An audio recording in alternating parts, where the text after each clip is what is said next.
National crush Rashmika Mandanna ಮತ್ತು ನಟ Vijay Deverakonda dating ನಲ್ಲಿದ್ದಾರೆ ಅನ್ನೋದು ಸಖತ್ ವೈರಲ್ ಆಗ್ತಾ ಇದೆ. ಇಬ್ರು ಪ್ರೀತಿಸಿದ್ದಾರೆ ಅನ್ನೋದು ಹಲವರಿಗೆ ಗೊತ್ತಾಗ್ತಾ ಇದೆ. ಈ ವಿಷಯದಲ್ಲಿ ಕೆಲ ಗೊಂದಲ ಕೂಡ ಫ್ಯಾನ್ಸ್ ನಲ್ಲಿದೆ. ಆದರೆ ಇದೀಗ ಈ ಗೊಂದಲಕ್ಕೆ ಮತ್ತಷ್ಟು ಕುತೂಹಲ ಹೆಚ್ಚಿಸುವಂತೆ ಮಾಡಿದ್ದಾರೆ ರಶ್ಮಿಕಾ.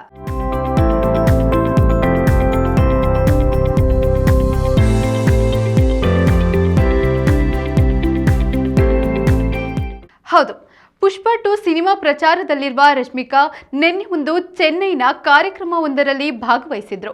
ಆ ಪ್ರಚಾರ ಕಾರ್ಯಕ್ರಮವೊಂದರಲ್ಲಿ ರಶ್ಮಿಕಾಗೆ ವೈಯಕ್ತಿಕ ಪ್ರಶ್ನೆ ಕೇಳಲಾಯಿತು.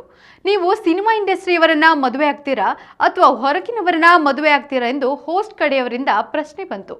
ಅದಕ್ಕೆ ನಗುವಿನಿಂದಲೇ ಉತ್ತರಿಸಿದ ರಶ್ಮಿಕಾ, ಎಲ್ಲರಿಗೂ ಆ ಬಗ್ಗೆ ಗೊತ್ತು, ನಿಮಗೆ ಯಾವ ಉತ್ತರ ಬೇಕು ಎಂಬುದು ಕೂಡ ನನಗೆ ಗೊತ್ತು ಎಂದು ನಗುತ್ತಲೇ ಉತ್ತರ ಕೊಟ್ಟರು. ಈ ಮಾತನ್ನು ಕೇಳಿ ಎಲ್ಲರೂ ಚಿಯರ್ ಮಾಡಿದ್ರು.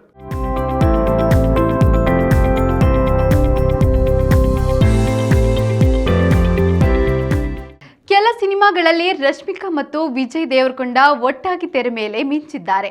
ಇದೀಗ ಇವರಿಬ್ಬರ ನಡುವಿನ ಲವ್ವಿ ಡವ್ವಿ ವಿಷಯ ದಿನದಿಂದ ದಿನಕ್ಕೆ ರಿವೀಲ್ ಆಗ್ತಾ ಇದೆ. ಇವರಿಬ್ರು ಮದುವೆ ಆಗೇ ಆಗ್ತಾರೆ ಎಂದು ಹೇಳಲಾಗ್ತಾ ಇದೆ.